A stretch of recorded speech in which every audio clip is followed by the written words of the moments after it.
औरत से आगे बढ़ना कैसा काम कर लेंगे? और महिलाएं नहीं कर सकती। नहीं, क्यों नहीं कर सकती? क्यों नहीं कर सकती? नहीं करवा सकते हम। औरत तो औरत ही है, औरत कमजोर है, वो जो नीचे रहने तो भाई किससे कमजोर है औरत? मर्द से कमजोर है, मर्द तो मर्द ही है। एक औरत मर्द पे मार रही, कितना बुरा लगेगा। वो मेरी औरत है, वो मेरी औरत है, मेरा अधिकार है जी, मेरा अधिकार है। मैं अपनी बीवी को अब दो लगेंगे जब आएगी इसकी समझ में, दो लगने के बाद वो सेट हो जाएगी। हमारी मम्मी को पापा जी थप्पड़ मार देते थे अभी कुछ साल पहले, फिर तो चलता है, तो नॉर्मली बात है ये अपना। देखिए वो तो लेडीज के ऊपर डिपेंड करता है, वो ऐसी गलती ही ना करे जो कि उस पर हाथ उठाया जाए। आज से डराना चाहिए। क्या पति भी अपनी औरतों को मार सकते हैं? हम बिल्कुल मार सकते हैं, मारते हैं। पति भी इतना बावला नहीं होगा जबरदस्ती मारेगा, कोई बात होगी, कोई समझाने की भी हो सकती है, होती है नहीं? अगर जरूरत पड़ी तो मानना भी पड़ जाएगा। परिस्थितियों पर निर्भर करता है ना, इस तक कैसे हो जाए, तो ऐसे हालात ऐसे विवाद पैदा हो जाते हैं कि ऐसा करना पड़ जाता है। एक को एक हीरोइन समझ रही है अपने को, और उसको समझाने के लिए जब तक उसके दो ना लगे तो सही नहीं होगी। जरूरी है। क्या पति पत्नी पर हाथ उठा सकता है?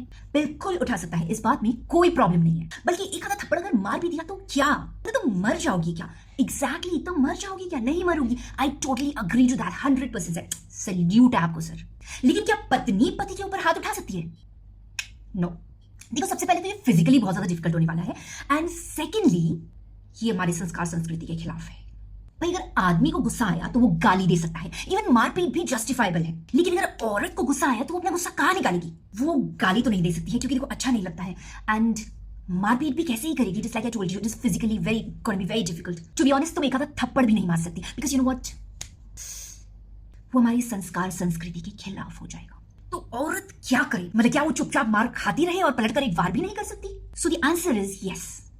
क्योंकि देखो, औरत का धर्म ही होता है चुप रहना, सहन करना, in the name of love, in the name of respect, in the name of sanskar sanskriti, in the name of tradition, in the name of culture, in the name of society, in the name of parivar, in the name of financial dependency, in the name of majboori, in the name of societal pressure, in the name of all the bakchauti you can think of.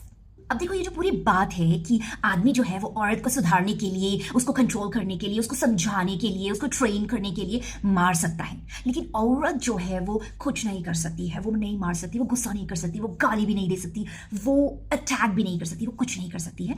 इस बात का लेखक कौन है? आदमी है। ये rules किसने बनाई? आदमी ने। अब देखो, बहुत सारी वुमेन भी ऐसा बोलने लग गई है, वो इसी को सही समझती है। सोचो, उन वुमेन को ये झोल समझाया किसने होगा? आदमी ने। Think about it. ये समाज, संस्कार, संस्कृति, शादी, विवाह, कल्चर, ट्रेडिशन, एवरीथिंग, ये सब आदमियों के ही फेवर में क्यों है? क्योंकि इनको बनाया ही आदमी ने। एक भी व्रत उपवास उसने अपने लिए नहीं बनाया, सब तुम्हारे लिए।